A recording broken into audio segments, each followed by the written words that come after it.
Oke. Seperti ini ya. Jadi saat ini kita itu sering sekali, walaupun saya kurang ini ya, saya itu kurang setuju kalau kita itu pengelompokan pencegahan itu seolah-olah hanya promosi kesehatan. Nah, ini yang sering sekali terjadi. Yang sering terjadi itu adalah bahwa kalau kita bicara tentang promosi kesehatan, kita bicara tentang prevention, kita cerita tentang pencegahan, seolah-olah kita itu hanya berbicara tentang promosi kesehatan. Itu salah. Ya. Jadi kita tahu, kalau kita bicara tentang pencegahan, maka itu adalah pencegahan tingkat pertama, tingkat kedua, tingkat ketiga, dan tingkat keempat yang terbaru. Nah, semuanya itu pencegahan. Kalau kita misalnya mengobatin pasien, ya kita mengobati, kita deteksi dini, dan kita obati segera, tujuannya adalah untuk mencegah terjadinya komplikasi. Maka pengobatan yang kita lakukan itu bukan kuratif, tetapi preventif.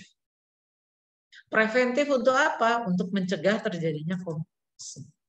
Ya, jadi cara pandang kita untuk menyatakan itu pencegahan itu perlu kita ya supaya kita nanti tahu bagaimana sebenarnya kita apa yang kita maksud dengan pencegahan.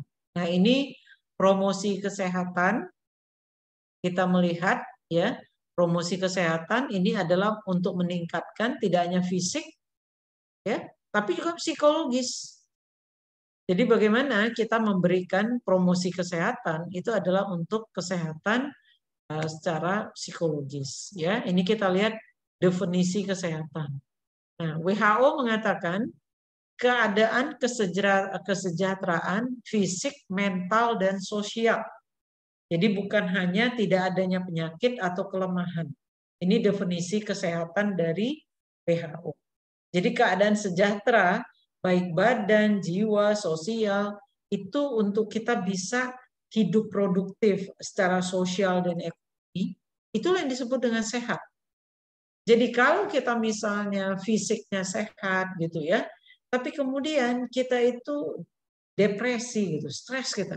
Stres terus misalnya, nah ini kita sebut kita itu tidak sehat. Ya, jadi khususnya kalau mau ujian ya. Kita mau ujian, kita depresi nih ya, sampai berminggu-minggu. Nah, maka itu artinya kita tidak sehat. Karena sehat itu harus sehat fisik, sehat mental, dan juga sehat faktor sosial. Ya. Oke, ini adalah definisi dari promosi kesehatan. Ya.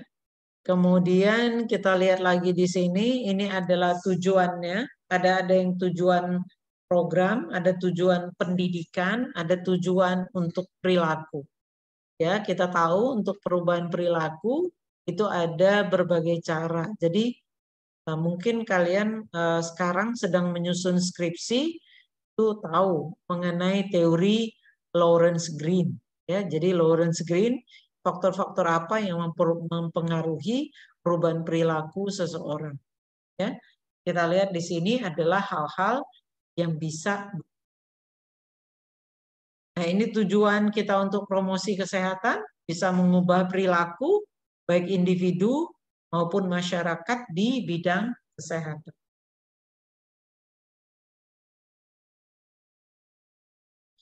Nah, ini sasaran kita untuk promosi kesehatan, individu dan keluarga, masyarakat, kemudian ada pemerintah. Ya, jadi jangan dipikir kita melakukan promosi kesehatan itu hanyalah untuk individu saja, ya, tetapi juga pemerintah itu perlu melakukan itu merupakan juga salah satu promosi kesehatan. Oke, ini adalah medianya, bisa media cetak, media elektronik, media luar ruang. Ya, jadi ini sebenarnya kalau kita lihat promosi yang ada sekarang di jalan-jalan itu juga banyak ya. Jadi tidak hanya media cetak dan elektronik, tapi juga media luar ruang. Nah, ini kelebihan dan kekurangan dari media. Dia media cetak, kekurangannya itu adalah tidak dapat menstimulir efek gerak, tidak dapat menstimulir katanya efek suara. Nah, sedangkan kalau elektronik, nah itu kita bisa semua tuh, kayak sekarang. Kita dengan media elektronik, kita bisa berinteraksi lebih baik ya. Oke, ini adalah bentuk-bentuk dari media cetak, ada booklet, ada leaflet, ada poster, ada flyer atau sebaran, ada flip chart, ada rubrik, dan ada foto. Nah, ini adalah media cetak untuk kita melakukan promosi kesehatan. Ya, jadi nanti bedakan antara booklet dengan leaflet. Ya, kalau leaflet itu biasanya yang kita yang kita lipat-lipat ya, sedangkan booklet ya bentuknya seperti buku. Nah, ini media elektronik bisa melalui televisi, ada film strip, ada slide, ada video, ada radio. Ya, jadi jangan dibilang ada YouTube gitu ya. YouTube itu adalah medianya, tapi bukan YouTube-nya, tapi medianya itu adalah video ya. Di media luar ruang bisa papan reklame, bisa spanduk, pameran, atau banner. Ya, televisi yang layar lebar, kemudian slogan atau logo, itu bisa menjadi media luar ruang. Nah, ini adalah metode promosi kesehatan. Ini pada individu, pada kelompok, baik kecil dan besar, dan juga untuk massa. Ya. Nah, ini metodenya kalau dia individual.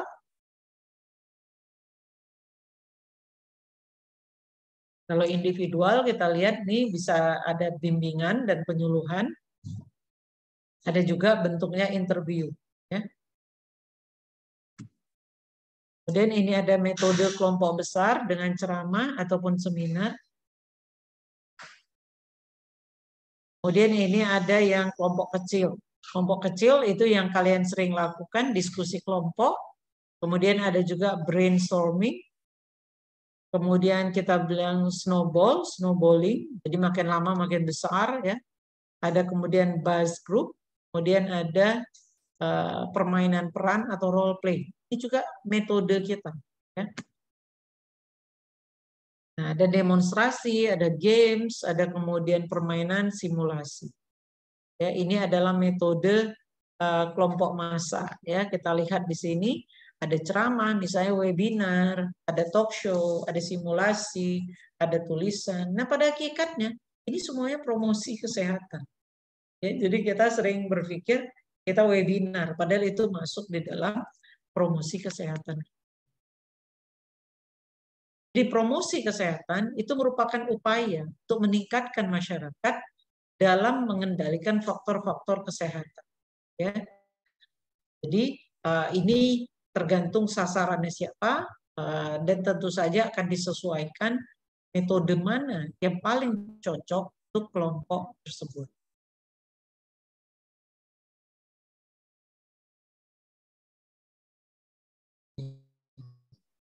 Nah, saya pikir sampai di sini saya kok teler berat ya. Teler berat saya.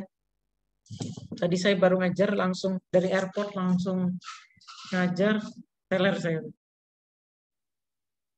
Oke, sampai di sini ada yang mau ditanya, Albert? Dari saya tidak ada. Oke, nanti saya akan share slide-nya ya. Jadi mohon maaf saya memang tidak bisa optimal. Saya betul-betul teler nih sekarang. Saya baru sampai dari bandara, puasa, kemudian langsung kuliah 2 jam, ternyata saya enggak. Oke, nanti saya akan share dengan Hasian atau dengan Albert ininya, apa namanya? Saya saja, Dok.